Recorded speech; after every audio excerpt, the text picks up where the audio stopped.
Hello, Assalamualaikum. I'm Shraddha Jidasar. On share about how to use action button, hyperlink in PowerPoint, action button in PowerPoint Bangla. তাছাড়া তো share করব কিভাবে আমরা PowerPoint এর মধ্যে action button hyperlink ব্যবহার করতে পারি। তো কাজটা করার জন্য আমি মিনিমাইজ করি। মিনিমাইজ করার পরে কাজটা করার ক্ষেত্রে আমরা যেটার মধ্যে কাজটা করব সেই লেখাটাকে সিলেক্ট করতে হবে। তারপর আমরা দুইবার বিষয়টা দেখব। তারপর প্রথমে অ্যাকশনসে আসি। আসার পর এখন আমরা মধ্যে মাউস ক্লিক আর মাউস ওভার দিলে যে লেখাটাকে সিলেক্ট করব সেটাই আমরা আমাদের মানে যেই জিনিসই সিলেক্ট করি সেটার উপর কাজটা রাখলে আমরা আমাদের কি চলে আসবে, আমাদের যেই বিষয়গুলো করব সেগুলো চলে আসবে। আর মাউস ক্লিক দিয়ে আমরা ক্লিক করলে কাজটা করবে। এখন আমরা আমাদের হাইপারলিংকের বিষয়টা করার জন্য প্রথমে মাউস ক্লিক, এখন নাম দেওয়া আছে আমি হাইপারলিংক 2 দিলাম।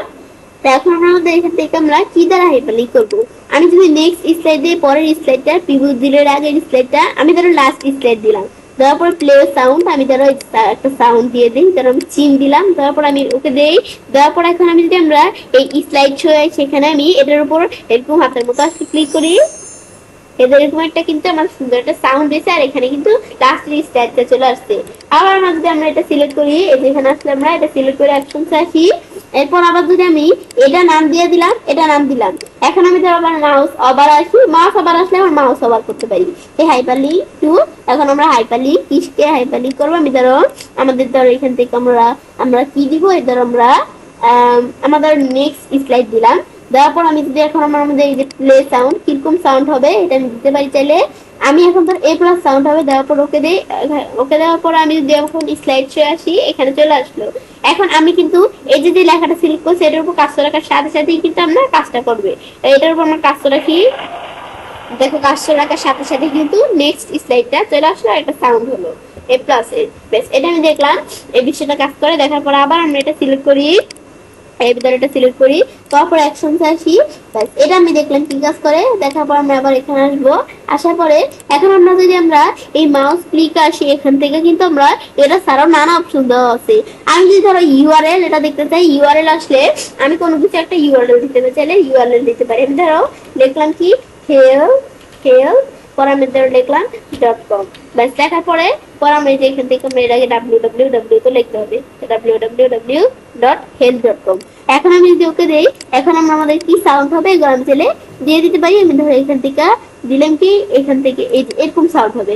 এখন আমি যদি ওকে দেই, এখন এই যে আমরা যদি যে স্লাইড চাই সেটার উপর কাজটা রেখে এখানে ক্লিক করি, দেখো এখান থেকে কিভাবে একটা সাউন্ড হলো। আর এই যে health.com নামে কিন্তু আমার এখানে একটা কি হয়ে গেল, ওয়েবসাইট ওপেন হয়ে গেল। এটা আমি দেখলাম কি কাজ করে। দেখার পর আমরা স্কিপ প্রেস করি, ব্যাস প্রেস করার পর আবার অ্যাকশনসে আসি। আসার পর আমরা এখানে আসলে আমরা নানা বিষয় দেওয়া আছে করতে পারি। পরে আমি যদি আবার এই যে আমাদের মাউস ওভার আসি, এখান থেকে আমি চাইলে যে হাইপারলিংক টু কি কি আমাদের কিসে কি হাইপারলিংক করবো, এই যে এখান থেকে আমরা চাইলে এই যে আমরা এখানে ইউআরএল বা নানা বিষয় দেওয়া আছে এগুলো আমি করতে পারি। আমি যদি এখন আমাদের ইউআরএল আসি, আমরা আমাদের ইউআরএলটা দিয়ে দিলেই হবে, আমাদের www.health.com।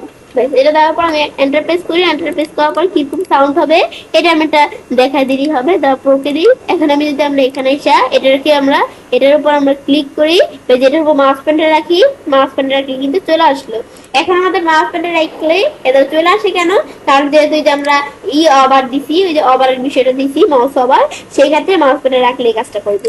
তাই আবার এখানে আসলে আমি যদি এটা যখন দেখলাম, এটা আমি নাম দিয়ে দিলাম, এটা আমি নাম দিয়ে দিলাম। এখন এখানে আসলে আমরা আমাদের দেওয়া আছে কি, এখানে হাইপারলিংক টু, এটা আমি দেখি এটা কি কাজ করে।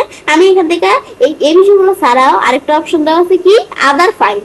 আমি যদি এখানে আদার ফাইল বা আমাদের আদার পাওয়ারপয়েন্ট প্রেজেন্টেশন আসি, আসলে আমরা অন্য কোনো পাওয়ারপয়েন্ট প্রেজেন্টেশন দ্বারা কাজটা করতে পারি।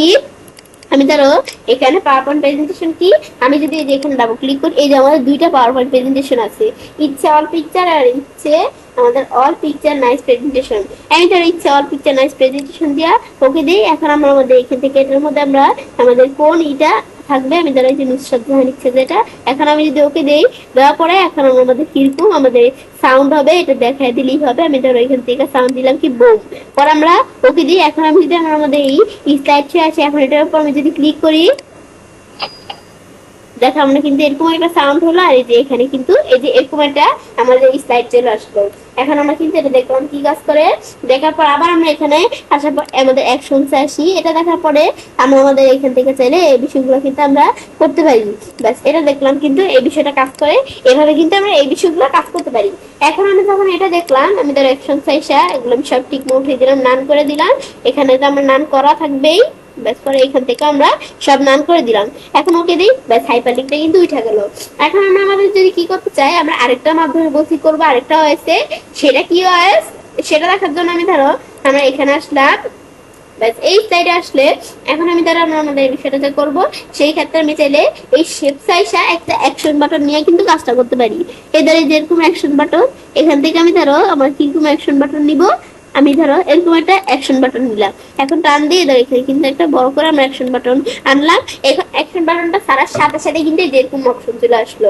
আসলে এখন আমরা যদি আমরা কাজটা করতে চাই, এখন আমরা কি করব, এখন আমরা এরকম একটা অ্যাকশন বাটন নেওয়ার পর আমি এখন আমরা বলছি যে এখানে বিষয়গুলো করবো। আমি মাউস আবার দিয়ে করতে পারি, মাউস ক্লিক দিয়ে করতে পারি, মাউস ক্লিক দিয়ে ধরো করি। এখন আমরা যদি এই অ্যাকশন বাটনে ক্লিক করি, তাহলে আমরা কি চলে আসবে, তাহলে আমরা যেখান থেকে ইন শো এগুলো আমি করতে পারি নিজেদের মতো। আমি যদি এখন কাস্টম শো করতে চাই, আমার তো এখানে কাস্টম শো নাই, তোমাদের কাস্টম শো থাকলে তোমরা করতে পারো। এখন আমাদের পরে এই যে ইউআরএল এগুলো দিতে পারি। আমি ধরো আদার ফাইলে আসি, আসলে আমরা আদার একটা ফাইল দিলাম। দেওয়ার পর এখন আমরা আমাদের প্লে সাউন্ড কিরকম সাউন্ড হবে সাউন্ড দিতে পারি। এখন আমরা আমাদের যে সাউন্ডটা হবে, ধর আমি যে এরকম সাউন্ড দিলাম, দাও আমি ওকে দিয়ে হয়ে গেল। এখন আমি স্লাইড ভিউতে আসি, আসলে এখন আমি যদি আমরা এটার উপর কিন্তু আমার মাউস পয়েন্টার রাখলে হবে না, কারণ মাউস অবাদ দিই না, আমরা মাউস ক্লিক দিছি। এখন যে লোকেশনটা আমি ক্লিক করি, এখন কিন্তু আমাদের ধরো কি হয়ে গেল, এমন একটা আমাদের সাউন্ড হলো, আর এখানে কিন্তু ব্ল্যাক পিঙ্কের এখানে একটা পিকচার চলে আসলো। এটা আমি দেখলাম ঠিক আছে করে। দেখার পরে এখন আমি যখন এই বিষয়টা দেখলাম, দেখার পরে এখন আমি আমাদের এইভাবে কিন্তু করতে পারি। সেম এটা ছাড়াও এটা যদি আমি ডিলিট করে আমরা আর কোনো এখানে অ্যাকশন বাটন নেই, মানে যে কোনো ধরনের অ্যাকশন বাটন হলেই হচ্ছে। এখন এই যে আমরা যে কোনো ধরনের অ্যাকশন বাটন নেই, যে অপশন চলে আসছে। এখন আমরা যদি মাউস ক্লিক দ্বারা করতে চাই, তাছাড়া মাউস আবার দিয়ে করতে চাইলে প্লে সাউন্ড আর এগুলো তো আমরা জানি কি দিব, দিলে কিন্তু বিষয়গুলো চলে আসবে। এটা আমি দেখলাম কি কাজ করে, এবং চলে কাজটা করতে পারি। এবার আমরা খুব সহজেই আমাদের পাওয়ার পয়েন্টের মধ্যে অ্যাকশন বাটন, আমাদের অ্যাকশন বাটন হাইপারলিংক ব্যবহার করতে পারি। ফ্রেন্ডস, আমার আজকে ভিডিও তোমাদের ভালো লেগে থাকে চ্যানেলটি সাবস্ক্রাইব, লাইক এবং সবার সাথে শেয়ার করবে।